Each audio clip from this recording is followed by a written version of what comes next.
book is found. This is the first of two stories about Josiah, the last great king of Judah.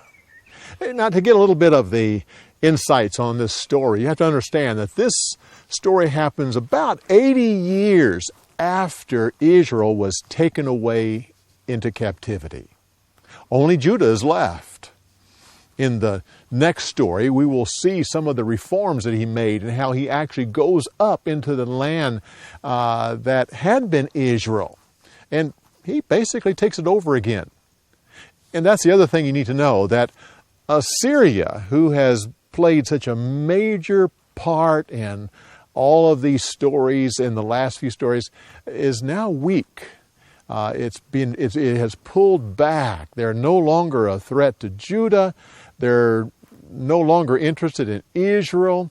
And so, consequently, Josiah is able to go up and to take over that part of the country. Of course, while this story is going on, Assyria is not a problem, but Babylon is growing. They are the ones that's attacking Assyria. They're the ones that are going after Nineveh. And so real fast, once they conquer Nineveh, they come roaring down the Fertile Crescent and they come to Judah. And all the prophecies that Huldah talked about will come true. Finding the law of Moses, no one really knows where that was or how it is.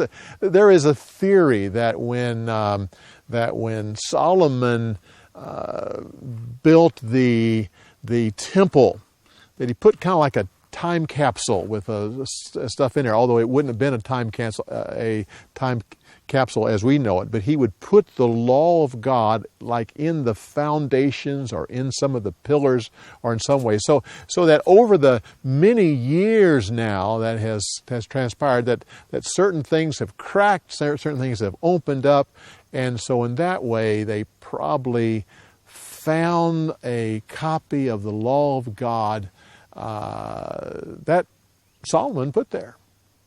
That would be interesting. It doesn't say that in Scripture, but that's what it's thought. Huldah, a woman prophet. It's interesting that if you go to Jerusalem today, and you see the temple foundation and the steps that were in front of the temple, and those very steps where Jesus taught. You can go there, and up to your left, as you're looking at the foundation of the temple, you see a gate. It's kind of a triple arch gate. That's known as the Gate of Huldah, and she was honored with the rebuilding of the temple, and the gate was actually named after her. And I think that is a very interesting thing. They went to her. No one knows why they went to her. There were other prophets there. Jeremiah was around. Jeremiah was just getting to start. Jeremiah had the highest regard for Josiah. And yet, some of his prophecies actually take place when Josiah is still there. But we'll talk about that later. I trust you'll enjoy these two stories about this great king of Judah.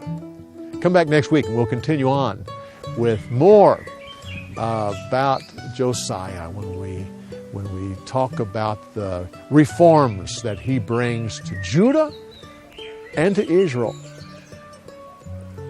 We'll see you next week.